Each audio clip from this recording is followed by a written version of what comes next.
I've been doing product management since before the 2000s, so long enough to say I've learned a lot by working in a lot of different environments, a lot of different companies. My LinkedIn profile is up to date. You can see it has a lot of different well-known brands, but I've also done a lot of work advising startups and companies in new product innovation. Part of the reason why I'm here is when you think back to what product management was when I started, it wasn't a discipline you could go to school for. The product school didn't exist. There weren't people who were telling me this is how product management worked. There weren't frameworks and internet pages and pages and pages of templates to use, right? There really wasn't an opportunity for me to learn by the way that I knew to learn up until that point, which is go to school. Because when I went to school, I learned really good things in business school, but not how to be a product manager. So I think the thing that I really appreciate about the process and the journey that I've taken is not all of my experiences have been stellar. I haven't done everything right. But what I have been able to do is learn from the decisions that I made where I didn't have a guide rail or a guidepost, how to go forward and how to coach other people to go forward and avoid those opportunities now that there is so much more of a dominant product model within even standard industries, not just high technology companies, right? So you could go and find someone at a Nordstrom's and they have a product manager title, right? This is not a thing that's just unique now to the technology companies, which it was when I started. So for me, it's really, I think, the karma to give back a lot of what I wished I'd have known. And maybe if I'd have known it, some of the mistakes I made, I could have avoided. But I don't know that this experience is going to be anything that's relatable to you in its entirety, because my journey is my journey. And again, you've got resources now that I didn't have.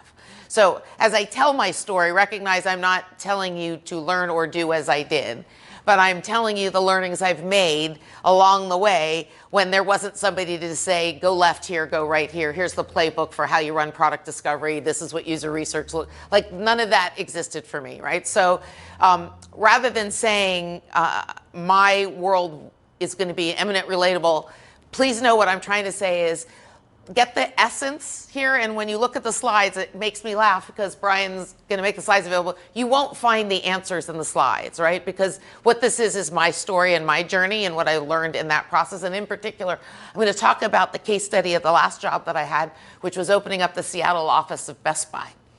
And using that as the example of what really I learned about leadership is really what's important, not just to product management. So I'm happy to have an engineer here because I think at the end of the day, leadership is leadership, and being aware of what it takes to be a good leader and understand how to build a team, whether you're building a product management team or a design team or a unified squad where you have different disciplines. Leadership is leadership, and the process that I went through to build that office, I think, therefore is relatable because it isn't specific to just product management. So we're going to kind of jump into it. And, you know, I was really excited that somebody said one of the things that is interesting is how this comes up in an interview. And I think one of the earliest lessons that I want to make sure you hear is that you can hire the best and the brightest and still have a low-performing team. Okay? Talent isn't everything. Talent is a lot of the equation under a lot of circumstances, but it isn't the guarantor of a high-performing team. Talent is really only the ability or the capacity someone has to apply a skill to a situation. But many talented people actually have no social skills that they can apply to situations to make them successful. Right? So being as talented as they are or the smartest person in the room still may not make it possible for others in that team to relate to that person and to connect to that person, right? So talent has to be something that's a part of the formula. And so when you see in an interview you're being asked about that, it's really talking to your softer skills. It's really talking to the thing that you bring to a team, either to make your teammates better or as a leader to ensure your teammates can perform at their peak. Because if you're not in the soft skill zone and you're only thinking about your talent, I understand every template there is, all my code is error-free, whatever that thing is that you feel really confident is your skill, you're missing what will be the magic of the team that you are a part of if you're not contributing on that vector as well. So it's super important to recognize that in an environment of a high-performing team, things like tools, the actual physical environment, you know, this whole culture of open office space, right? Is that helpful or harmful sometimes to team dynamics? Even what specific training do you provide people that makes people understand the concept in a similar way that you need them to understand? And so part of the way that you think about this is really, imagine you were, like I was, in a building above, on the 8th floor above the Seattle Times, and it literally was 4 walls, and it was being built out as an open office plan. And the people who built it designed an office plan without any of the people in the building working there. And so when the people went into the building and actually tried to make the building work for them, it didn't. And it really hurt morale and therefore performance. And by that I mean not just that it was an open space, we had terrible Wi-Fi coverage on the floor. And the building was all concrete and pillars. And so there were huge dead zones where you couldn't get a cell phone coverage area, or you couldn't get Wi-Fi coverage. And so we had a lot of that problems. We had problems with the proxies, so that people who were uploading the app to the App Store had to go to Starbucks because the iCloud was blocked from the corporate server, and there was no way to actually publish your app to the App Store. After a couple of months of that, it was very degrading for people who were working there to feel that they were working at their peak if the company wasn't providing them an environment where they could work at their peak. And so really being thoughtful about how we use the space. When we literally moved in as 3 people in a 24,000 square foot floor and then started to grow into the floor, how did we use the space? How did we spread out? Did spreading out actually hurt the dynamic? Just because we had that space, was that actually a little bit like having a sort of a game of Risk where people were just grabbing real estate on the floor?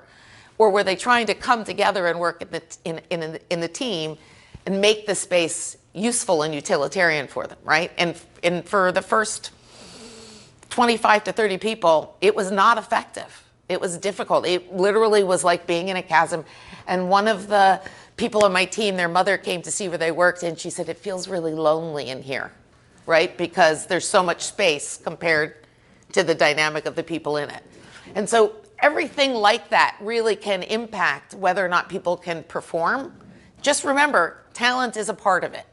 And in fact, at the end of this story, it shouldn't surprise you that I would choose over someone who was maybe a B or a B+ student over an A+ student if what they brought to the table was something that the team needed from the soft skills perspective or from the personality mix perspective. That person actually might win that seat at the table because of who they are, not what talent they had.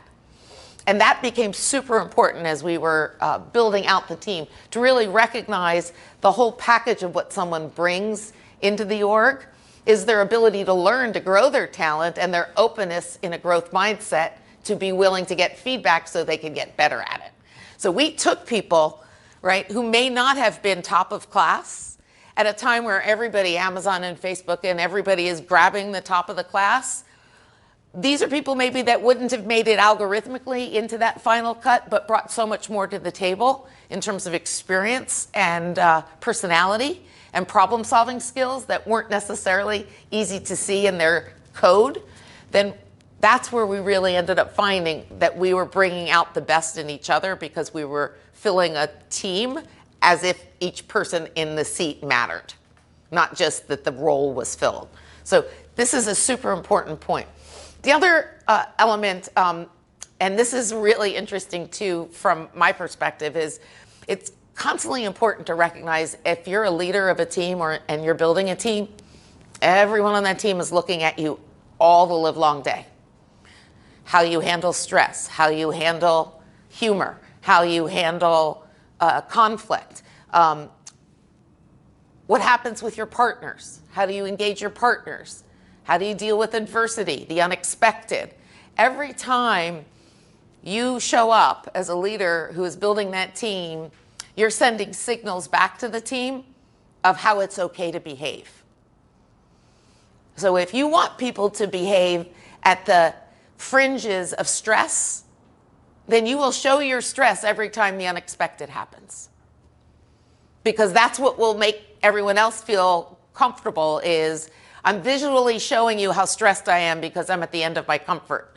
And then that's a really hard thing for the team to manage on a daily basis, because everybody feels it's okay to express their stress rather than manage it and communicate about it in a more effective way. So the behaviors, the way you give feedback, the way you get feedback. There wasn't anybody in my team who didn't think they could tell me what they thought of me. And sometimes it really hurts, right, to hear that person say that. But imagine how safe they feel if they can say to their leader, you're driving me crazy. I need you to give me a little space to process, and I will come back to you if you give me that space with an answer in this much time. I process differently than you. Give me that time and space so I can.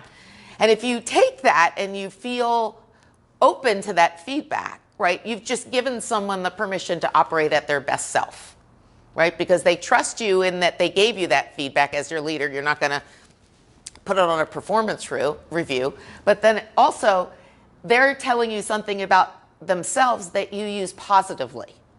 Oh, now I understand every time I'm going to have this person in a meeting, I have to account for that person having space to process and react, right? And so being able to give feedback constructively is also a part of getting feedback from your team, because if your team is blocked and not able to perform at their peak, they need to know they can trust you when they share that with you. And I think in the beginning, and this is the real aha for me at the Best Buy story, I was new to Best Buy at the same time I was hiring people who were new to Best Buy, and all of us were in Seattle and Best Buy's headquarters are in Minnesota. And all of us are trying to not only figure out how to get along with each other in this building, but how to fit into what is this 30-year-old retail company that's in Minneapolis, 2 time zones away. And the culture of that environment, just by definition of its maturity, was not the same as the culture of the immature environment where people were really still kind of rubbing sticks together to light fire here, right? Trying to find the internet connection we can upload an app from. Like we were really felt like we were on the frontier here and didn't have the resources that everybody back there was well expecting in their daily jobs, right? So being able to recognize that my struggle with that was visible to everyone else was kind of the challenge, right? The fact that I didn't understand how Minnesota operated meant they didn't understand any better either. The fact they saw me struggling with it meant they didn't necessarily have faith that they would figure it out. So being open and honest about the struggle is something I think is a good trait, but it's also a boomerang trait, right? It's sort of like, if as a parent, you won't want to tell your kids, hey, we're down to that last $5 in the bank account.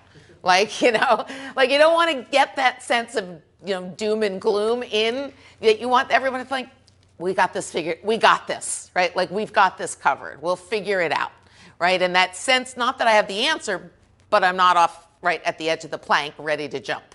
And I think that being something that really is the aha for me is, while I was figuring it out, I had to recognize everyone else was watching me figure it out. And so how you handle all of those unexpected things while you're figuring out what decisions you make about how you enable your team to partner with other people in the organization, how you show up to meetings, right? Prepared or not prepared. Are you on time or not on time for meetings? Because that's another really important signal you send, right? Am I constantly late to meetings because I think I'm the most important person in the room and therefore I can, and the meeting will wait for me and I can walk in late? Or am I showing a respect for everyone's time by doing everything I can to be there on time, right? And every one of those little steps that you make really adds up over time, because people look for those signals. They look to aggregate those signals into a point of view about how they feel they can trust the organization, the team, or their leader. So it's super important that you recognize you're being watched as a leader because you're setting the tone.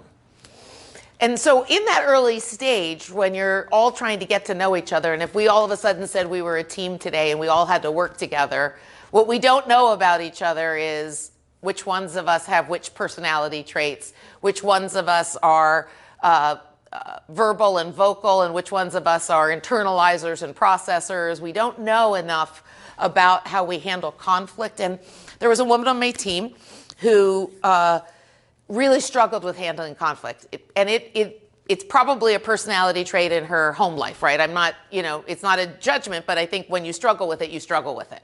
And if you're not good at managing conflict, you can create a circumstance where you're not actually helping the situation diffuse. You're almost dragging it out. And part of the way you do that sometimes is by the emotions you show, right? If you show yourself to be hostile or defensive, right, or insecure. In this case, this person would start to show tears, or the color of their complexion would get go from flesh to flushed, and they would immediately show they're not handling it, right?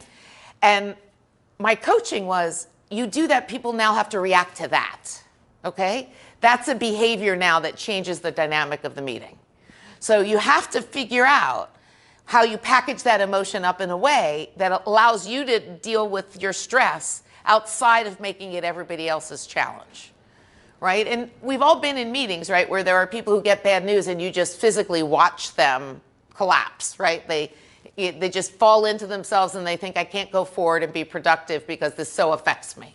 Rather than sort of take the emotion out of the meeting room, deal with it separately, and just try to digest the news, right, in a professional manner where other people may not be struggling like you are.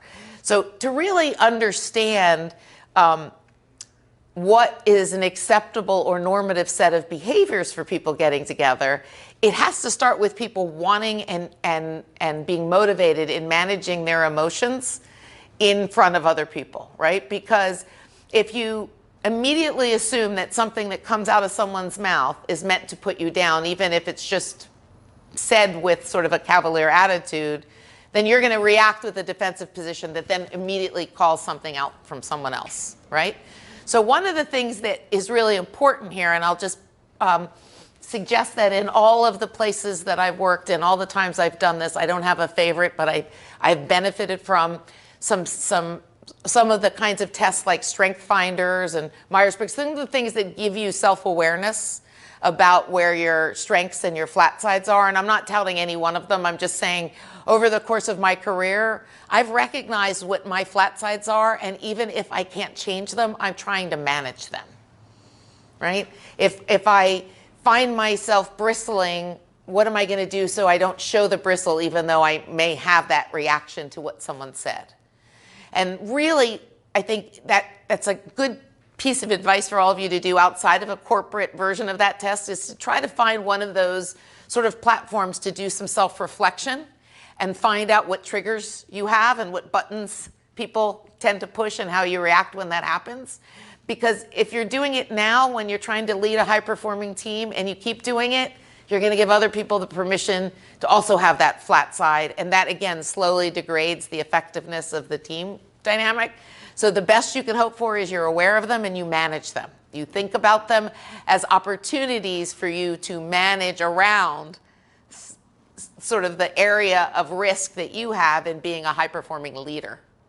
And then by doing that, you also train your team to manage around their flat sides and look to others to help fill in those gaps that they have in their personality. So forming your team starts with hiring well and specifying goals. So hiring well, this is the like $1 million phrase in this whole sentence here. What does hiring well mean? I want to ask you guys, what do you think, because you've hired people, I've heard you guys have said you manage people, you hire, what do you think hiring well means? Anybody? Again, go ahead. Someone who fits in the culture. I've read many articles that also don't look at the cultural fit as an important factor, but I think culture is important. How about you? What were your thoughts? I think adding on to building on to what you just said, one of the things that I look at is, can this person grow into this role or make this role better than what even I've imagined it to be? and push the boundaries for themselves as well as the collective team in whatever we want to accomplish. Anyone, you want to add something? In a growing team, usually the roles are not super well defined because you don't know where you're going with your strategy. So you look for people who are really smart and can adapt to different situations fast. So really, really good extra little point embedded in the fit comment, right, is that fit means something different at different stages of your company's and your team's development, right? When we were new and there were 10 people there and we were doing the interviewing, our definition was limited, right, by what got those people in the door. As we got to be 75 people, there was more diversity in the interviewing team, right? But the way we got more diversity is by not deciding that the fit was about being like each other. Fit, and this is the important point of what I think you all say, has to be defined in really nuanced terms, because if you just hire people like you, then you're obviously not getting diversity of thought. And in product management, you want people who have diversity of thought to challenge your output, to make sure you're representing multiple views and not just your own. And so you might find that you're looking for people who fit because they're people I want to hang out with. But maybe in a small group, that means you're getting too many people who are just like you, right? So trying to really find, and I like the word that you said, adaptable and flexible, people who will grow and have a growth mindset is a really good example of how to hire well when you're new and building that team. And you're looking for that opportunity to figure out how the whole picture comes together. You don't want to have so many concrete personalities that now you're really trying to fit one puzzle piece in, that last puzzle piece in to fit everywhere, right? You want to be open to the idea that the team is going to adapt and grow. The team's going to go through stages of its own maturity in solving problems. And so you'll want people to grow in that way as well. So looking for fit, and I think fit's the right thing, but fit in the construct of where you are in your life cycle. So for us, our view of fit was totally wrong in the beginning. I can't be more wrong. Like I couldn't have done it worse. And the reason is we didn't really actually have a core set of common understandings around what we were going to do. We had pressure to hit some results, but we really had no shared view of what the team was going to develop into. And we really didn't have anything that looked like team values or goals or ethics around how we wanted to operate as a team. We really thought, oh, that guy seems nice, and they seem to have talent. That woman's really interesting. I like her background. Okay, great. But then when we had this assortment of people, they might have all been good hires, except we didn't give them a way to be successful. And then when we finally decided on what it was going to take to be successful, many of them opted out, right? Because we hadn't put it in front of them in the beginning. We hadn't declared what we stood for as a team and how we were going to operate as a team. So while they were probably good hires under the circumstances without other filters, they themselves didn't recognize that the way of working that we wanted to have in the team in the way that they did their best work. And so we, in our first year, had a 27% churn rate, which is horrible. And my first employee survey, which the company does annually, I got it as I was getting off the plane in Minnesota, and it was abysmal. And I thought I should just get on the plane and go home, because I can't face anybody here because the numbers are so bad. And I realized we had allowed an organic culture to develop and had not defined what fit was. We hadn't purposely made choices about what was important to us as an organization. So when we onboarded folks, they all kind of came in on their own, plane with their own attitude and their own history. And that, whether it slid in or it clashed in, it just happened, right? And we didn't kind of even go through the process of truly making it clear, even in their sort of new hire orientation, what success looked like, except in terms of numbers. right? Here's what we have to get in terms of our goals. But what was a successful team experience like? We didn't have it. And you could see it in all the feedback that we got, that people just really failed to feel supported by the enterprise approach to making them better, right? Like what were we doing to help them? Environmentally wasn't good. They had Wi-Fi problems and cell phone trouble. And the funniest part of that too is that we had voice over IP phones that also then didn't work because nobody had a phone jack. They all routed to your cell phone. So it was like this really circuitous example of, yeah, maybe it got to the Wi-Fi, but it never would find my cell phone. You know, like it was just this terrible experience. And so people just got cynical and they got kind of snarky and they didn't see the company, you know, that was there helping them be better at their jobs. And so they kind of gave up hope and faith that there was an opportunity. And I think, you know, you see then alliances and gossip and back channel stuff happening when that happens, and you realize it's so important to understand what hiring well means in really fit terms, even if it's just a declarative statement of what it is you want to become. Even when we didn't know what it was that Best Buy needed us to be, we just didn't stand for something. And then even more so, we didn't help other people grow into those goals and perform under them because we had no training or onboarding or anything that really made it easier for them to embrace those learnings.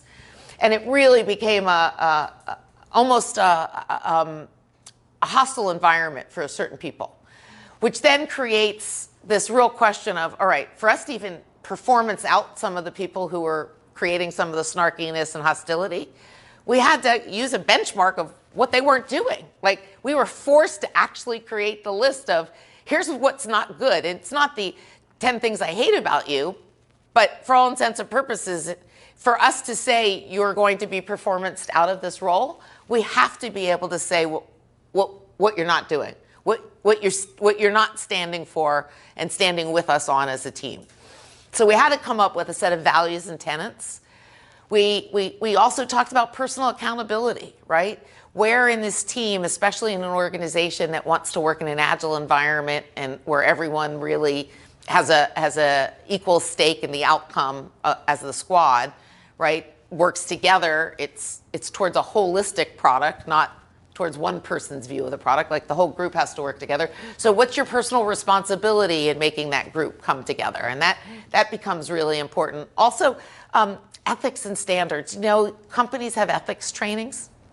It's totally common. But what ethics is not just about whether you take a bribe from a vendor. It's how do you treat other people, right?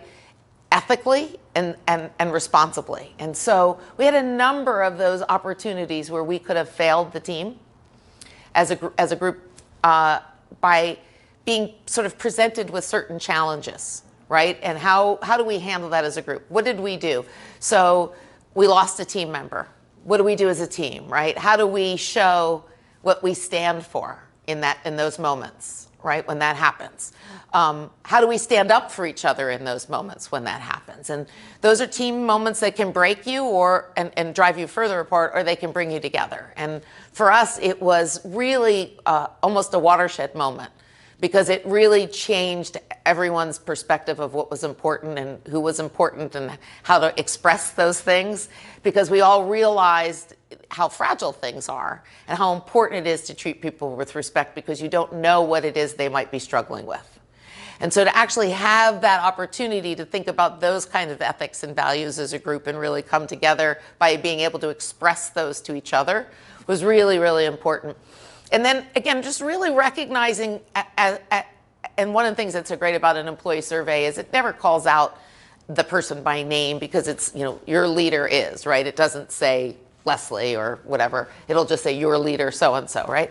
And so we would look at these things in aggregate, and we wouldn't know whether it was me or the person who reported to me or the person above me. But what we would learn is that people were looking, again, people were looking for leaders to model behavior. And that's the biggest thing that came out of that, is that we had to hold ourselves up to those ethics, tenets, and values and walk the walk so that the people on the team could in fact see what was expected and what we were asking them to mirror. So really saying everybody has to think of themselves as a role model and a leader, even if you're not a manager. Even if you don't actually manage people, there is somebody who's watching how you handle that stress or how you handle that conflict or how you handle even the kudos and congratulations, right? How do you really call out the people who've done great by you? How do you thank the others on your team instead of taking credit? All of those things also sort of show up as leadership skills, even if you don't manage people. And once we all took ownership of that individually as part of what we expected of each other, then you saw much more willingness to help people. We actually built these key cards. These hung on our key cards. And the team, after that moment in the reality of what our employee feedback was, said we've got to write the commandments. We've got to tell people what we stand for. We have got to make sure that not only are we able to articulate why these things are important in their daily jobs, because we want to trigger behaviors from them, we also want to have them to interview for. So when we interview for people, we want to look for these things in the way they tell their stories. We want to really weight people who look at these kinds of things as part of who they are when they tell their story. When my project failed, I didn't give up, right? Grit and resilience, love that, really love it. One of my favorite things when we talk about ownership, and this comes from the fact that we had some mix of full-time people and contract workers. I almost inevitably always made a full-time offer when a job became available to a contract worker who acted like an employee, who acted like they owned the outcome, right? Because if they were cleaning up the kitchen and participating in polls and surveys, that meant they really felt commitment, right, to the team. And I thought, I can't find that in an interview as easily as I can find it by someone doing their work every day in a way that they don't have to really be a part of a larger thing than just the paycheck that they were getting.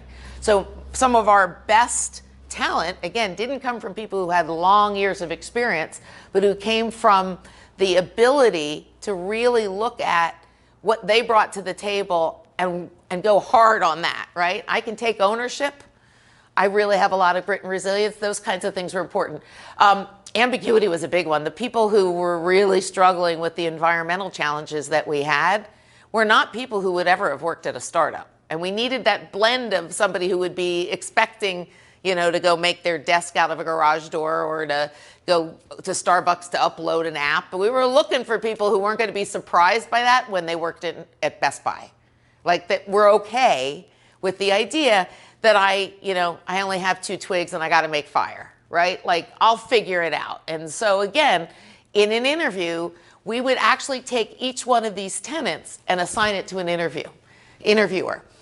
The candidates didn't necessarily know we were doing it, but you could never in the debrief hire somebody who actually didn't score on all of those things. So we would have some hiring manager who loved somebody. We'd come into a debrief afterwards. You would tell what I had ambiguity. Here's the question I asked. Here's what the person said. I really didn't get anything out of that conversation. No matter if they hit all the other ones, it'd be really hard if you were a leader at that point picking that candidate, right? Because we've now expressed this person is missing one of the vital links to really fitting in, and that's the definition of fitting in. That person isn't going to need everything neatly explained and packaged up. And respect and collaboration was the really key one, again, because in the beginning we were a group of individuals that all came to work to get a paycheck and knew what they were good at. And until we all became a team, nobody was going to be really good at their job. Nobody.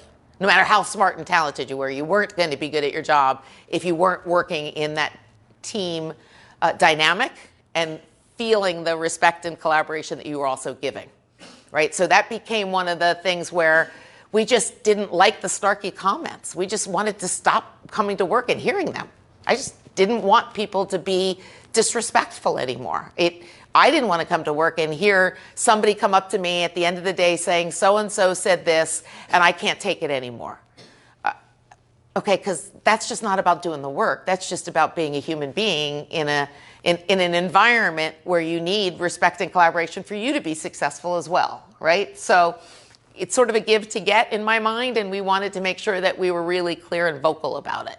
And then the statements that we wrote underneath are really a critical component of this too, because they're I statements, not we or you. There is a sense that I have a responsibility personally under each one of these things, that I will make a difference in the organization by how I embrace and own each one of these tenets. So, and by the way, when the team grew, the team did grow to include 75 in Chennai, India, and another 75 in Minneapolis. And each one of those teams, when they joined the Seattle team, also had to sign up for those same tenets. So it wasn't unique to Seattle. It just started in Seattle under my leadership.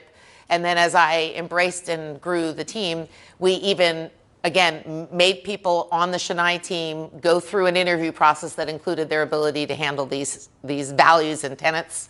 Because just because they were offshore didn't mean they shouldn't be treated with respect and collaboration, or just because they were offshore. And that's why I'm bringing it up, because I'm glad you mentioned your international bias, because I think it was easy for us to see them as a different team because they weren't in the building. But the minute we all embraced the same tenets, it changed everything.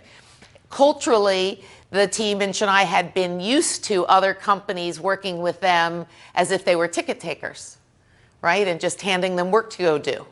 And so they just handed the work back. They took no ownership of it. When we told them, that's not good. That's not good enough. You need to actually own what you're giving back. And if you think it's not complete because you didn't understand the problem, you own telling us that, right? You don't own handing in half-complete work. So really driving ownership offshore was a real new novel concept for them. And at the same time, once they embraced it, the work accelerated and improved immensely in terms of the quality, because again, they felt like their personal fingerprints were on it now because they had signed up, right, for being a part of this team, and they had a compulsion, right, to do right by everyone on the team, not just the people in India, because they knew everyone was being held to the same level. For us, we also had sort of just this general sense of checking ourselves, right? Do we have a general underlying ethos as a team, a spirit, a way that we feel like we all stand up, and that if one of us were to stand up for something not being customer friendly, we would all appreciate that was like pulling the red cord, right? If somebody, whether it was QA or somebody in design or engineer said, I just don't get this, right? That sense that you have the right to ask and ensure that you're maintaining the customer first mindset, that also gives in a lot of empowerment to people on the team that isn't job related, right? It allows them to have some permission to challenge, are we doing the right things as a team? And looking at it at that level. And as a community, are we showing up with that same view around how we work together, including this idea of continuous improvement, right? That has to be, how do we keep looking at ourselves, and how do we keep looking at the feedback that we get to be tighter, better, faster as a leadership team and as a group, but then also as a working team at your squad level, at your, in your scrum team. Your retrospectives are also about that same thing. What's the culture of this group that we have to fix? What are the things that aren't working for this group to be the most effective? And sometimes, right, those are the harder conversations, but if you can have them as a group, you grow together as a group, right? And that's the stuff that once it became part of our ethos, that we did it everywhere, nobody felt called out by it in particular, that I'm being asked in my smaller unit something that my whole team wouldn't be asked for as well. You all knew you were being held accountable, whether it's in your working group or in the larger organization. So we did go through this horrible storming period, and it definitely required a lot of conflict resolution and a lot of challenge with personality growth for certain people. And this is when people opt out. And storming is an area where you can sit for far too long. And it's my biggest counsel to anyone who's in the team development stage of their growth. Don't allow yourself to linger here. It's easy to get stuck here. It's really easy because it feels like it's just a cycle and it just can't break. It really has that sort of sense of encompassing and enveloping you, and you really need to be able to put an end point on it and know what it's going to take for you to get out of it. And for us, those tenets were essential for us to really start to get out of the storming phase, right? To really set up a way to grade or rate people who weren't really additive to the culture, who weren't really productive. It really helped us exercise a more negotiated settlement when we did have conflict, because we were able to see these are people who are not playing within the field that we want them to be. And so we're going to take them out of the equation. And once they're out, now we're going to be much more capable of negotiating and collaborating on a solution. But when you have one of those, and I remember this conversation early on with someone, there's two parts of having a bad employee in a team that you're trying to make high performing. And it sounds super obvious, but I'm going to say it out loud. It has the potential of being a cancer, okay? Because it may not mean that other people become nasty and bad, but it definitely means other cells will die, right? There will not be the possibility for you to contain it if you don't react to it and act upon it. Because at the point at which the other cells dies, they're already looking for their next job. They're already figuring what other manager they want to go work for. So I urge you to act decisively and quickly when you have one of those low performers who is really working against the status quo. But I also tell you, you can only do that if you have a core set of things that you're measuring them up against so that you can properly either coach or exit them in a quick and organized fashion. Because when you don't have those, it's really hard to give somebody specific feedback. It's really hard to give them improving feedback. And even if they could improve, you're not telling them what improving looks like. So you need to be able to have something that says, these are the behaviors I expect to see in the next 4 to 8 weeks, or we're going to have a different conversation. And they have to be that crisp and actionable. And if they're fuzzy and you got to be nicer, don't be such a misogynist. You know, it's feedback, right? But it's not helpful, right? It's not constructive.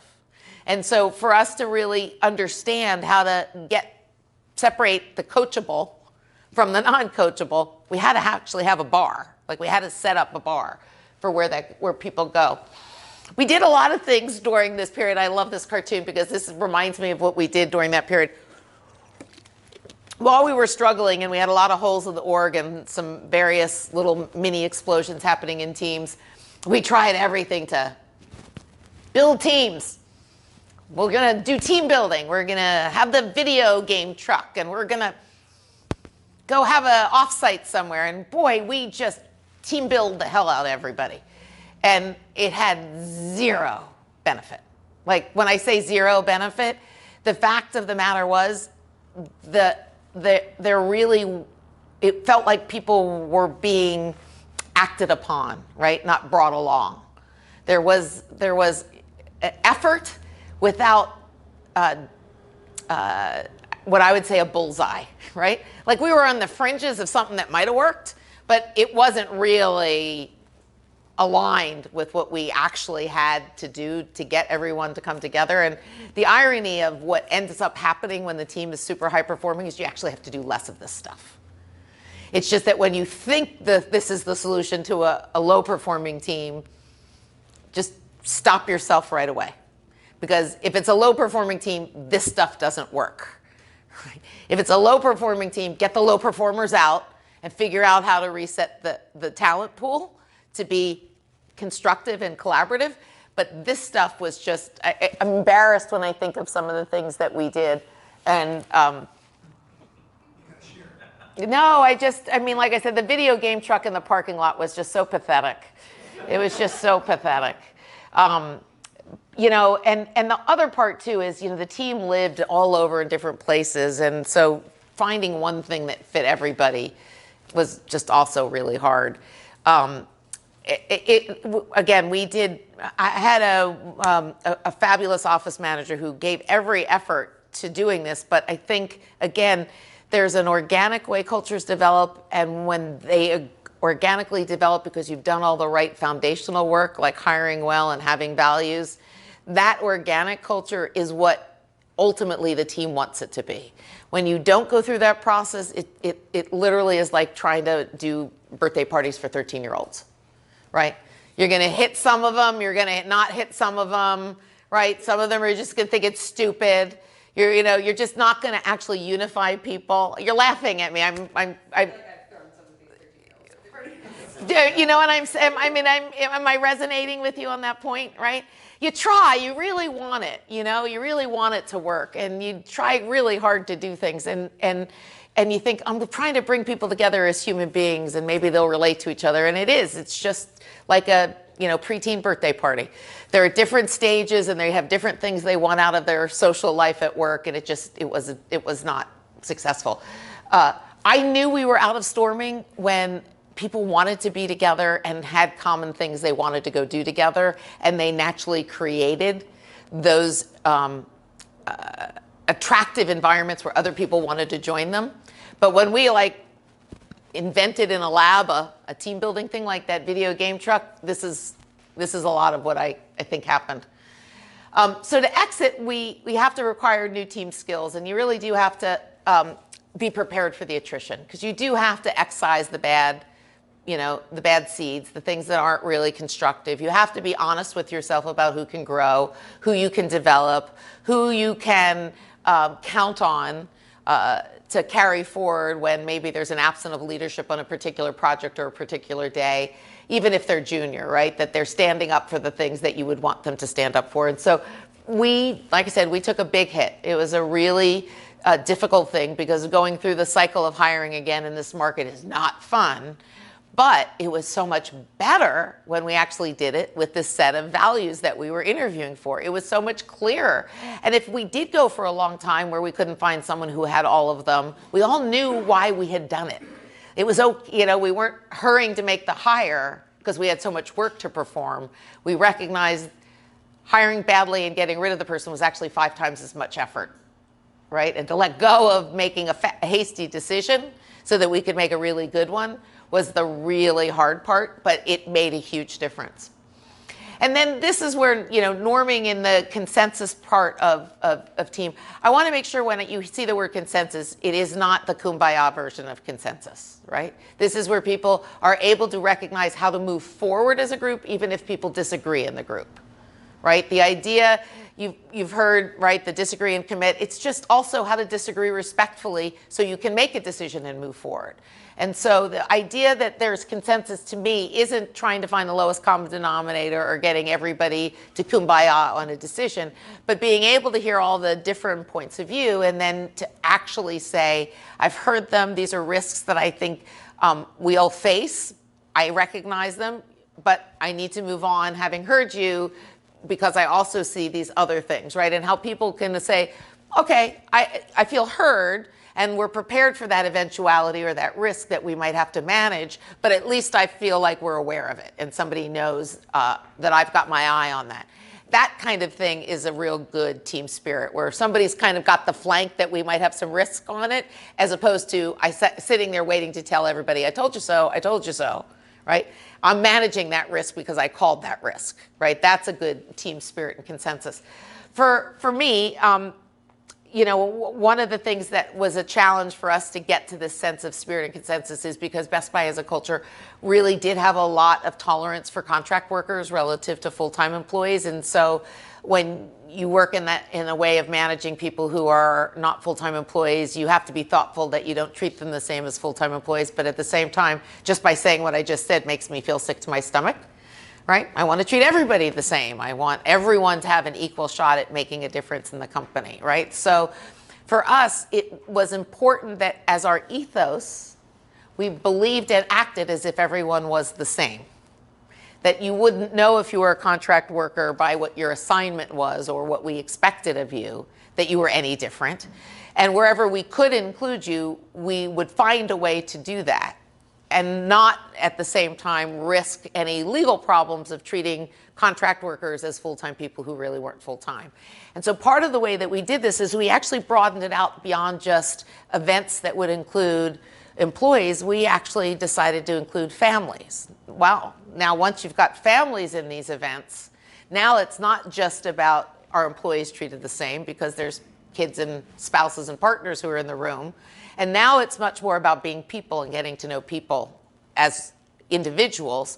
And the fact that a contract worker would be invited to an event like that and be able to bring their own family as well and bond with their colleagues really changed that perspective that there were two different classes, even though when there was, which usually was around town halls about financials, right? We would have to say, here's the reason we can't have you in that meeting. And it wouldn't be a degradation of their contribution or their intellect. It would be, this is the legal stuff where I can't actually have you exposed to this information.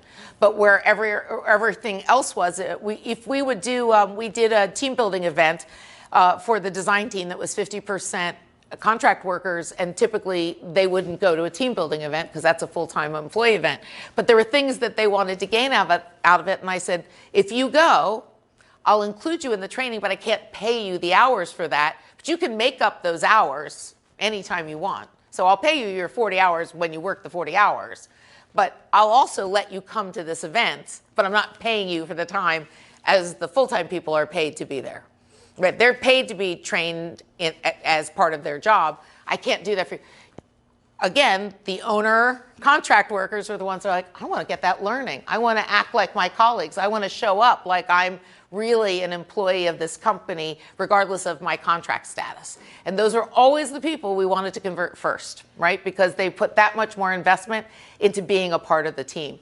So really creating team spirit and creating that sense that even on in-service days, people could bring their kids to the office, right? And we made the office a wonderful place that had video games and candy and things for them to do. And the more that happened, the more we had less absenteeism. And the more that happened, the more people realized, my kids are the same age. I'm going to bring them in too. And we would actually have like a subculture of the kids who were the same age hanging out in the lunchroom, playing foosball or playing ping pong, and their parents would be working, and it all worked out fine. Nobody was worse off. The kids thought going to dad's work or mom's work was great because they have all this fun stuff to go do, and the parents were able to keep up with the team and not let the team down because of a family thing that they just didn't have childcare for. So it worked out again as something where people felt like we were making it easier for them environmentally to be human beings in a way that mattered, right? Which is show up to work. We want you to show up to work. So if we want you to, we got to make it easy for you to. We got to make it desirable for you to. And we worked really hard on it. Sometimes as you get out of storming and you start to feel like you're in that normative phase, you start to hire a new team, a new group of people. I need more designers, or I need more engineers. Oh, I need somebody who has this specialty and we don't have anybody.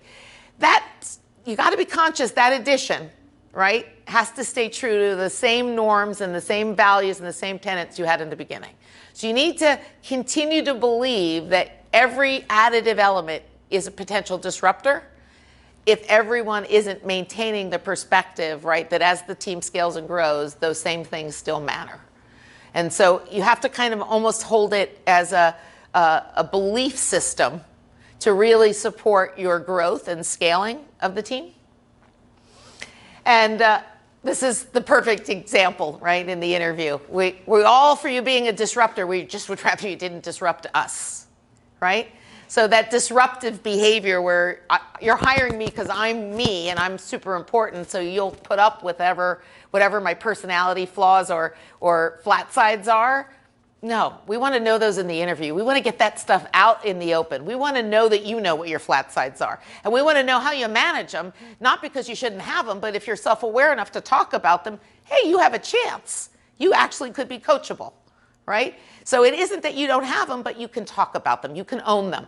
You can express what you do to manage them. And then all of a sudden you think, now I've got diversity. I've got somebody who's a little different. They're bringing something a little different to the table, but they're coming in a way that aligns with our cultural values of how to treat people and how to be capable of understanding your own limitations when you need to be a part of a larger team. And then this is really, to me, the be all and end all in the performance. So what you'll see is I took you through the 4 stages of Tuckman's behavior around building high performing teams, because if I hadn't lived it, from being the 5th hire at Best Buy to when I left, there were 125 people in Seattle, 75 in Chennai, and 75 in Minnesota. I had 265 people reporting to me.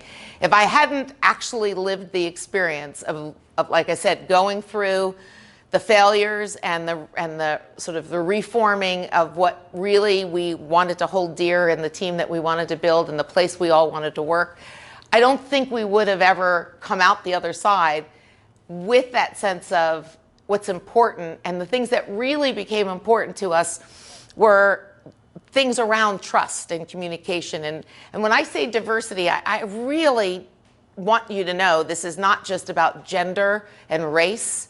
What I found to be the most exciting thing is that we hired people that were not typical. We hired a lot of people who might have gone to Code Fellows or who might have not had engineering as their first degree, and who really brought a lot of energy and grit into the contract job. And after 3 to 6 months, we just were like, oh my gosh, I don't know how this person, we would have never found this person through a recruiting hunt because they wouldn't have shown up that way. But when you're hiring a contractor, because the commitment's a little lower, you're willing to sort of test drive them on the job, and they get the same benefit because before they would take a full-time job, they could see what it's like to work there. And the thing that ended up happening, and the thing that was so remarkable, was, one, the people who opted in after we had that attrition, and most of those roles that we lost in the attrition were filled by contract workers who raised their hand and said, I'll take that job. Those are people who saw us at our worst. Those are the people who actually joined us after we had really completely pancaked out and had to start over again. Like the people that really said they owned the problem, they acknowledged the problem, and they're going to fix the problem in a way that I can sign up for. That group of people was highly committed. That part was awesome. The other part of it too was, through that process, I got a professional baker, a professional chef. I had people who worked in the film industry. I had people who brought so much other experience into the group. We had the best parties. Oh, like we only ever did bring your own because the food that we would get was so remarkable. And people really got to express themselves in a way through those events. And then we all got to sort of know them. Oh, this person's wife is like a master pie maker, and she tried to get on the British baking show, and you're like, oh, these people have so much dimensionality, and you start to appreciate them in ways that makes you much more tolerant, much more empathetic, and much more willing to give somebody the benefit of the doubt, because you see the entirety of who and what they bring, and that level of diversity. And even in those stories, I didn't tell you whether they were all men or women. You just wouldn't know, because what was really important is they were there because they really wanted to be there. They were there because they worked hard to get that career change, and they wanted to dedicate themselves to something that they could believe in. And the first full-time job they wanted to take wanted to be in a place that stood for the same things that they did. And by interviewing us during that period as well, they were like, these people know how to kind of dig a hole and get out of it. I want to be with a group that knows how to do that, not just the one that knows how to party all the time, right? I want the people who can face adversity and find their way out of it. And that storming phase, as horrible as it was to go through, had a lot of witnesses to it. As I keep saying, everybody's watching. And the fact that we didn't linger there, the fact that we had an action plan, the fact that we built tenants that were actionable, that we could interview for, it gave everyone confidence that it was a thing, that it was actually a changed thing. And through that process, we really, I think, got to a place where it's not just about harmony, right? It's about that respect. It's about that welcoming spirit where people can come to work, feel that they can be their best selves, that they can debate constructively, and that they can disagree intellectually and challenge each other to be better without actually having to all go towards the mean in the center and be the same as everyone else. That, to me, was the most important part about it, right? Is that respect for what each person brought to the table and seeing them more as a full human being in their family life and in their hobbies and their interests, because then everyone was so much more invested in the commonalities. Oh, your kid has that allergy, mine does too, right? Like, and now all of a sudden there's this common basis for recognizing that other person as a human being. And that other person as a human being really has their own challenges as well. And so maybe you give them a little bit of a slack and they come back to you with even more than you expected. And that's what happened for us. And it was really, to me, a journey of learning through those 4 stages that in retrospect I can actually package as what we had to do at each of those phases. So hopefully within that, I think that's kind of all my stuff. So hopefully within that, you guys, if you have any questions or things, I'm kind of wrapped up, and hopefully you got some key takeaways for yourself on some more actionable things from my stories. I'm open to taking any questions. I had a very similar experience to yours in a leader in a satellite office, I worked something else. I was just wondering, was there ever a situation in which the values that you had set out were challenged, especially for yourself? Like one example would be transparency, right? Like some decisions getting made and you want to be very transparent, but you don't understand that decision, and sharing that with the reasoning with that transparency is a great one. I think there's a lot of different levels to that question. For me, sometimes being transparent about my struggle was important.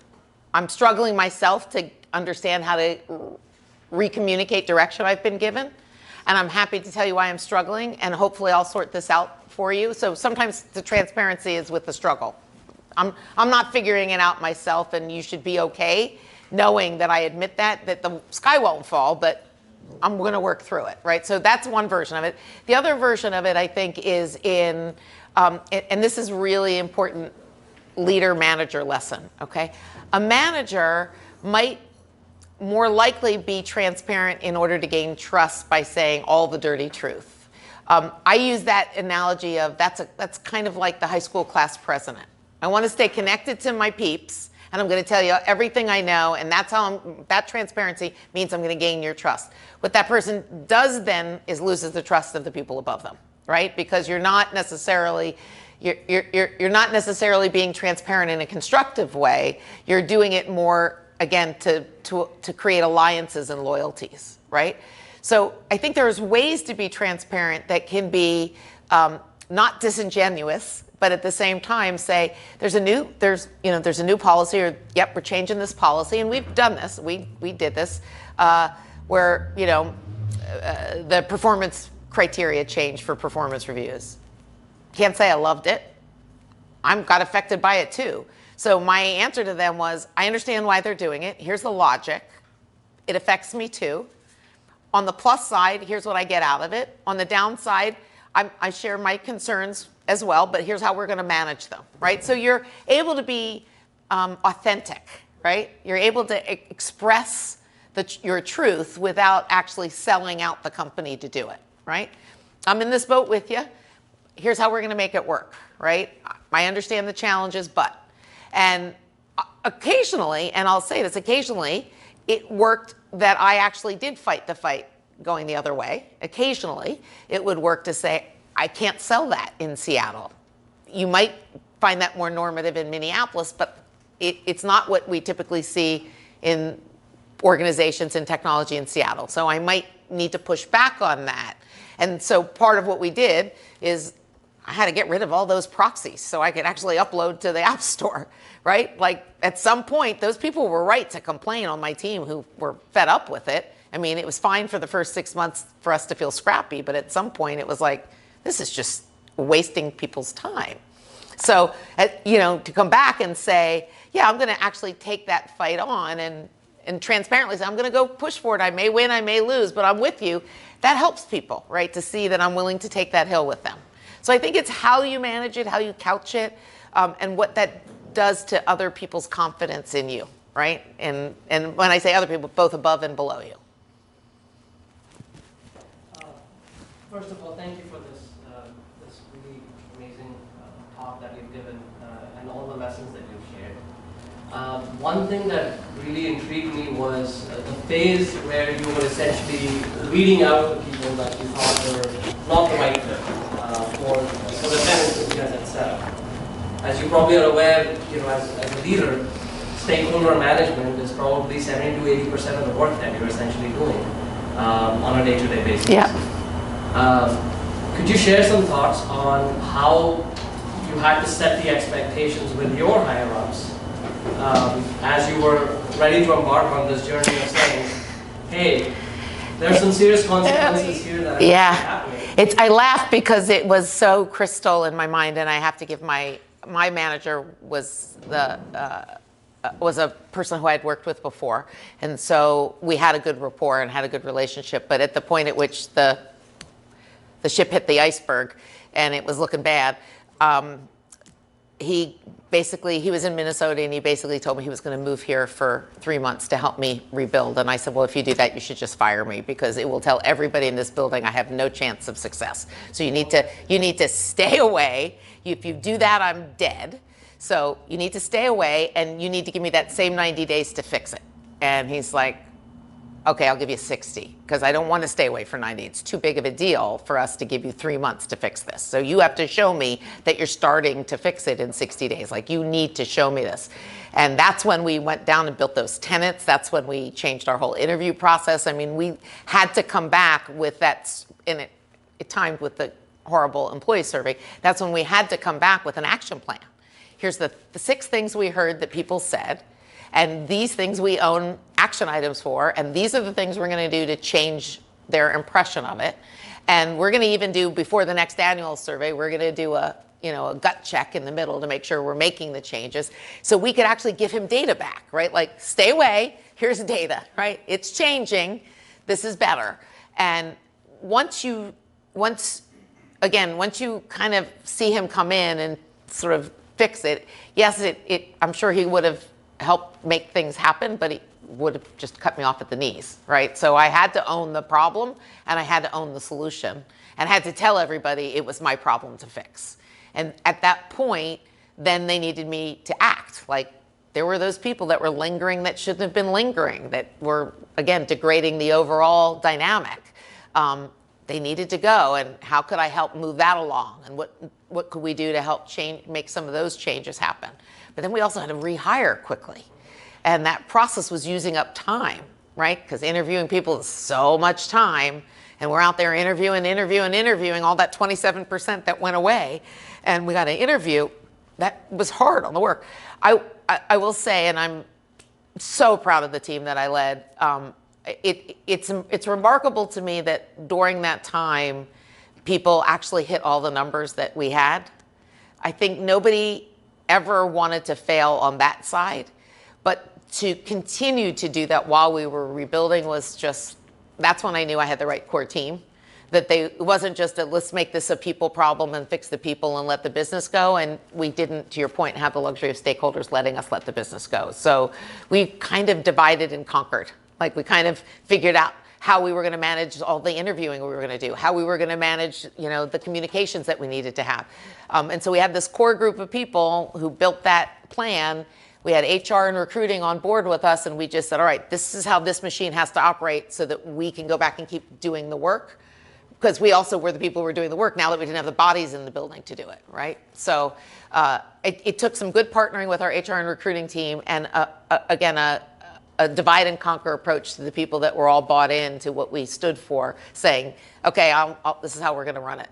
And so it wasn't like we made decisions always as a committee, but we all knew when we were making a decision what the check boxes were you had to do in order to make the decision effective as a group.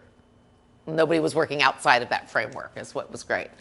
Like I said, we knew if you were in a meeting and you didn't like somebody in an interview because they didn't show one of those values, that was serious business, right? And that we knew then that the teams who were also part of the interview process knew they had that power. So if you were a senior manager hiring an individual contributor, you'd think twice before you'd bring someone on who didn't hit all those boxes. Thank you. As part of the process of changing the culture, after recognizing the things that were making it poisonous or not good, how easy or hard was it to do that process where you had to let go of the people who you thought were not fitting in or contributing to the negative? Well, the easy part is when you had something to hold people up to and they saw they didn't recognize themselves in it, right? Like, here's the things we stand for, and they're like, what does that even mean for me? And I'm like, well, you stop bitching about it and you just fix it, right? You're not looking for everybody else to solve your problems. You try to go figure out solutions, right? If you're having problems with something, go figure out who in the networking org you could talk to about that problem, and don't make it somebody else's problem, right? So people sort of self-selected out. There were some number of people who self-selected out. And there was a little bit of a wave, right, that left together because they sort of had they were working under a misapprehension about how we were doing what we were doing. So that was the easy part, is having something that people could self-select out of. The harder part is the people who are less self-aware, which came in the building because we weren't looking for that, had to go through performance management plans. And those are time-consuming and difficult. And if they're smart, most times people don't wait the whole process, because they realize once they're on one of those processes that the hill is pretty high for them, and they can see that writing on the wall, and you give somebody that opportunity to gracefully exit. And that happened to a couple people. Once we said, hey, I think you're going on a performance plan, they said, I think I'm going to go. And we're like, okay, save us the trouble, that's fine. But I think until you stand for something, you can't benchmark, right? And so creating the different phases of people leaving, like I said, the long tail group of people, they had to go out with performance plans and look a little bit more hand-holding.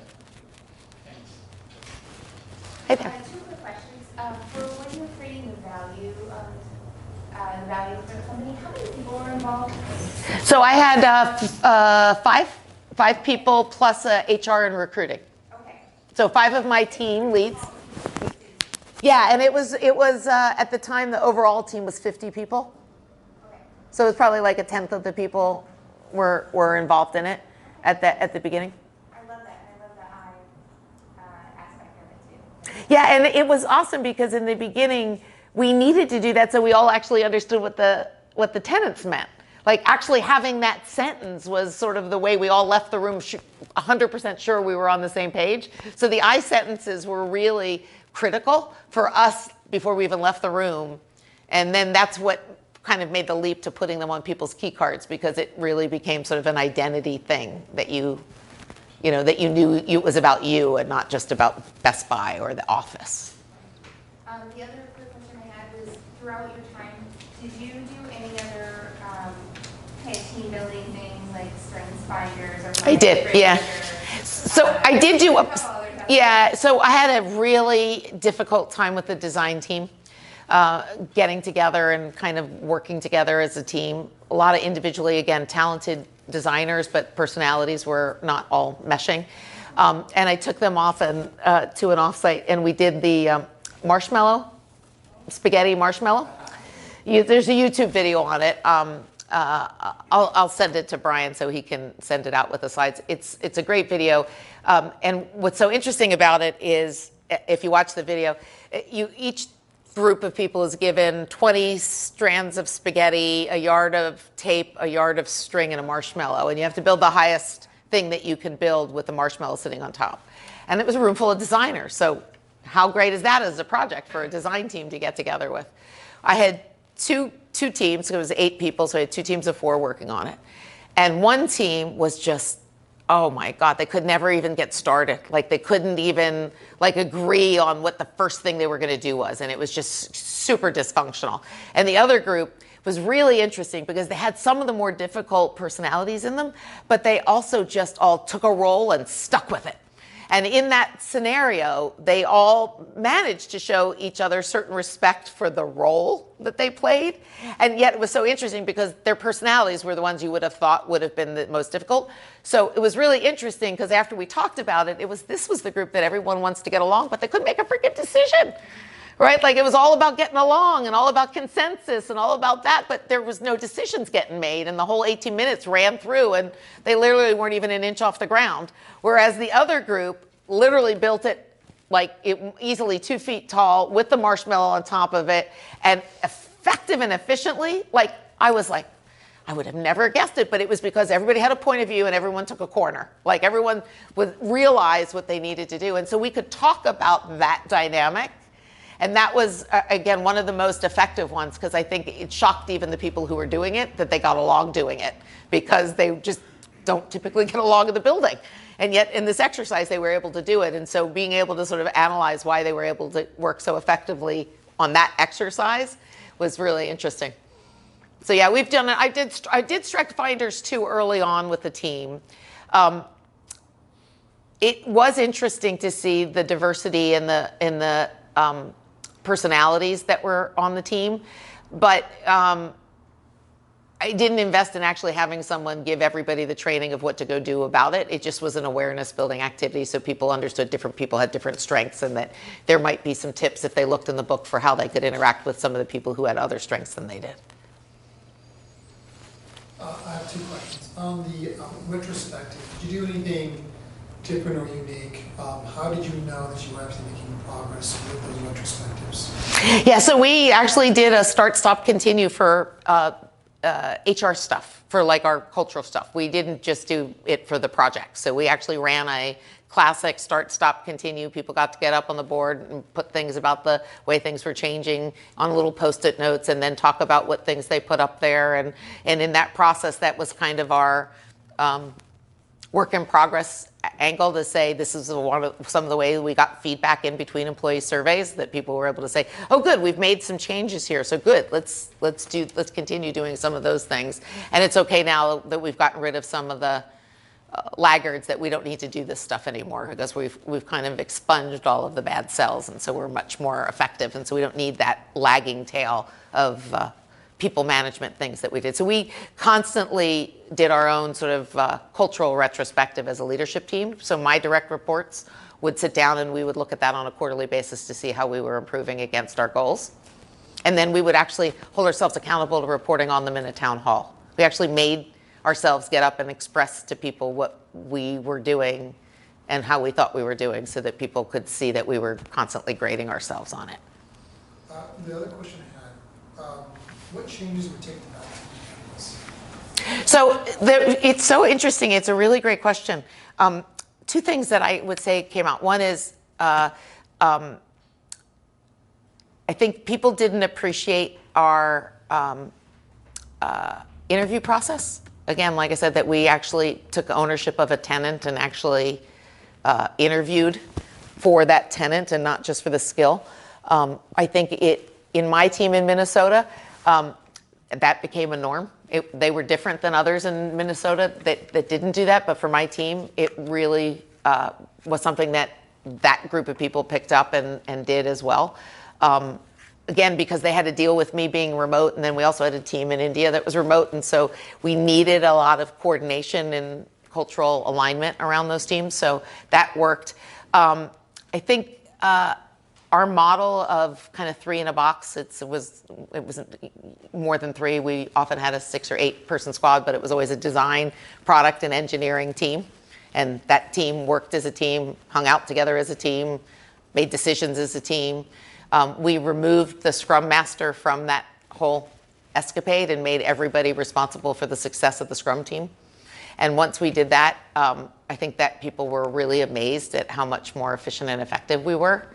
And I think that was one of the things that I know migrated, was our approach to working in squads and thinking about everyone being equivalent in terms of their impact or their opinions within that squad and moving the ball forward.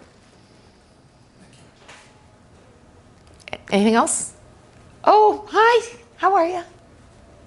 So thinking back on this incredible odyssey that you shared with us, was it an event from the best of times or from the worst of times that led to the most valuable lesson? Oh, that's such a great question. I want to say there were, the best of times was a proof point that we got out of the worst of times. And the best of times for me, so we had a little budget. We didn't really, once I decided I was going to take families and children and contract workers to team building events, budget was a challenge for us, because that quickly turned into 150 people from our 60 or so that might have been in the building at the time. I thought, well, hell, I'll just have them over to my house. We'll just have everybody over to the house. We'll have a barbecue. It'll be a bring your own thing. I can serve liquor because it's at my house and it's not at the office. I'll supply the liquor and the protein, and everybody else can bring, you know, sides and desserts. Nobody frickin' left my house. Nobody would leave, and people loved hanging out with each other. That wasn't me. I mean, they loved that it was in a formal space, that it wasn't like at a restaurant or in a bowling alley or in some place. Kids were running around. They all took turns taking my dog and hanging out with each other. And there was upstairs and downstairs, and